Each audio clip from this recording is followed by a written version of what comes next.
Cottonmouth. Whoa. Whoa. Whoa. Oh. Whoa.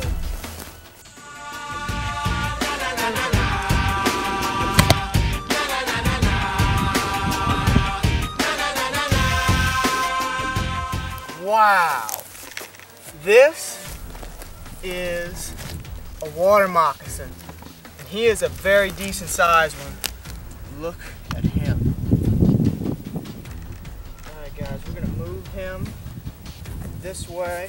This is a snake that I am not going to touch. This is a venomous snake for sure. If I got bit by this, this would be the end of filming. We would be going to the hospital for sure.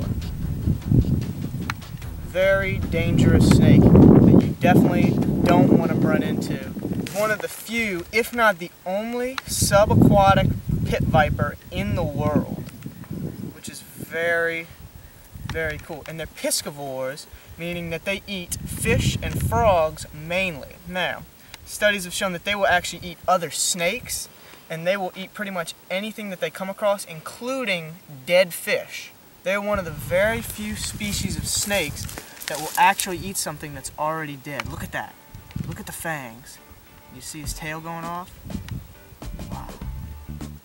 Notoriously aggressive. This is a very, almost all cottonmouths will be like, rah, you know, stay away from me. I've got venom and I will bite you. And they almost seem to know their venom and the power that it has. They seem to know that they can kill you.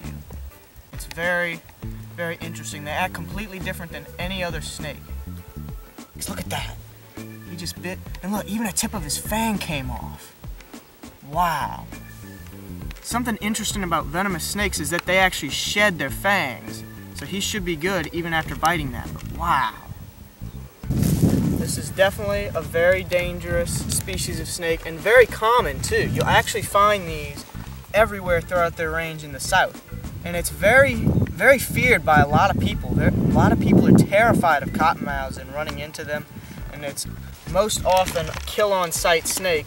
But the real problem are the snake species that get misidentified with this snake. Almost every species of water snake gets confused with a moccasin.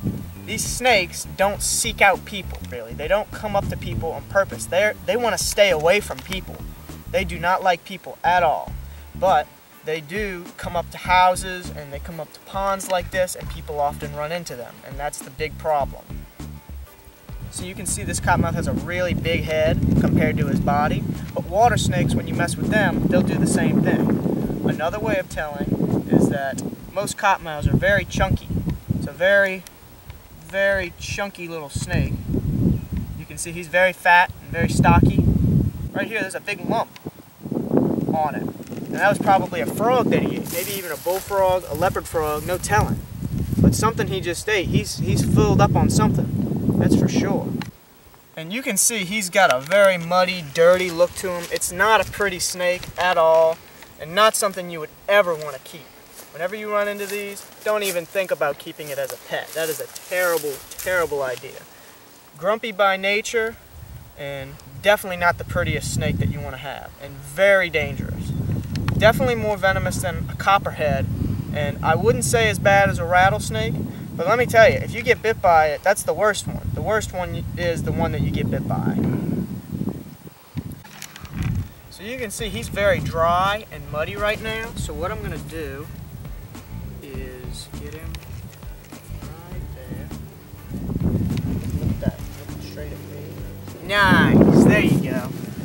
Now, when they're wet, you can see he's got this green banding, and you can see that as they're a baby as well.